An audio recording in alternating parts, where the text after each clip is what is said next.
m'appelle Valentina. Bonjour, je m'appelle Liliana. Bonjour, je m'appelle Dana. Bonjour, je m'appelle Paola. Nous sommes étudiantes en espagnol et langues étrangères à l'Université de La Salle. Aujourd'hui, nous allons parler sur le lieu touristique. Nous sommes au centre de Bogota. On va commencer.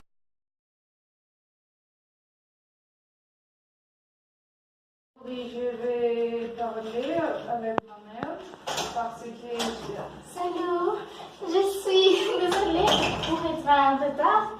Ce matin, je me suis réveillée très tard et puis j'ai pris le petit déjeuner.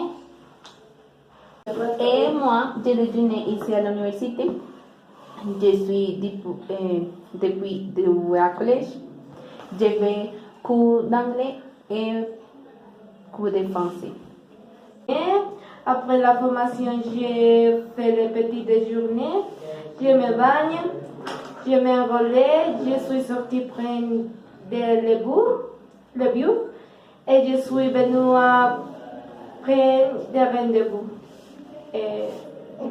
Et moi, j'ai porté cette veste parce qu'il pleut aussi quand je suis sortie de ma maison et c'était trop drôle.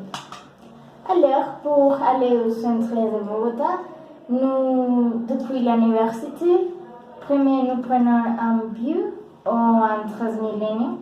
Et moi, je porte ce veste parce qu'il pleut. Quand je sortis de ma maison, c'était trop trop.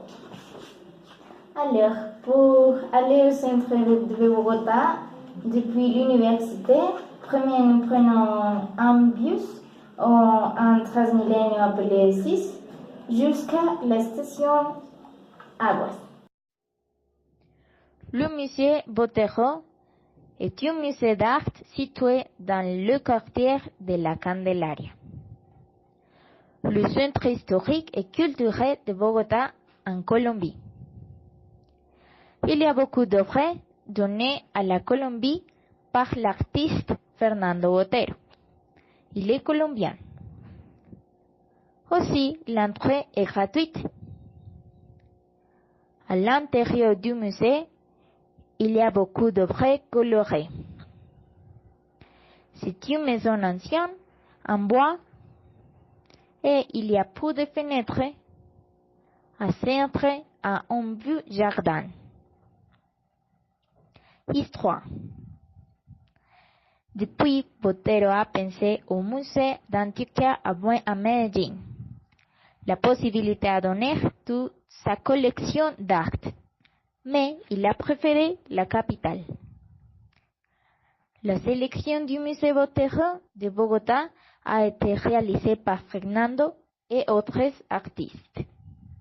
Plus la collection de 67 œuvres d'art internationales données par Claire Monet et Gustave Cagé. Je t'invite à y aller. C'est un endroit magnifique. Aujourd'hui, je vais parler sur la place de Bolivar. La place de Bolivar est dans le centre-ville à Bogota. À la place de Bolivar, nous avons trouvé le palais de justice. Le palais est en face de la capitale. Et la capitale est entre la mairie à Bogota et la cathédrale Primada. La cathédrale est en face de la mairie. Aussi, la mairie s'appelle Palais Levano. Et le palais de justice s'appelle Alfonso Reyes Echandía. Et est un symbole de pouvoir judiciaire en Colombie. La capitale nationale de Colombie est la siège du Congrès de la République de Colombie, l'instance suprême des pouvoirs législatifs de la Colombie. La place de Bolivar a été le centre de l'histoire du pays, marché public et arène de tourisme entre autres, et continue de recevoir un large éventail d'événements culturels et sociaux. El Chorro de Quevedo est situé dans le quartier de Candelaria à Bogota. C'est le cœur historique et culturel de la ville.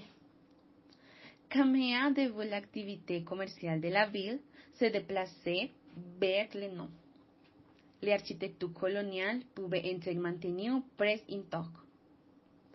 Le centre historique de Bogotá est l'un des mieux conservés d'Amérique latine. Être dans central est comme un voyage dans le temps. C'est très violent. El Chorro de Quevedo est l'une des principales attractions historiques et culturelles de la ville. Dans ce secteur, on pouvait trouver de l'artisanat, des restaurants et des petites boutiques. C'est un endroit très calme, frais, grand et agréable pour boire quelque chose.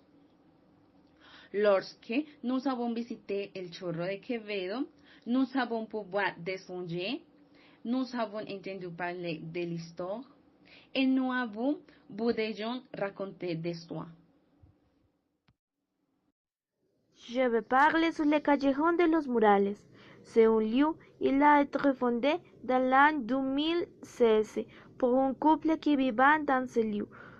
Nous voyons ce qui était un entrée pour reconnu. Et moi pour ce couple nous dit. Plusieurs projets ont été faits ou il a été déterminé. Ce qu'une auberge serait construite et les allées pour atteindre ce serait décoré du terceau que l'art implanté de la graffiti dansée. Chaque image fait une histoire très intéressante à rencontrer. Visitez ces endroits et découvrez l'histoire derrière chaque image.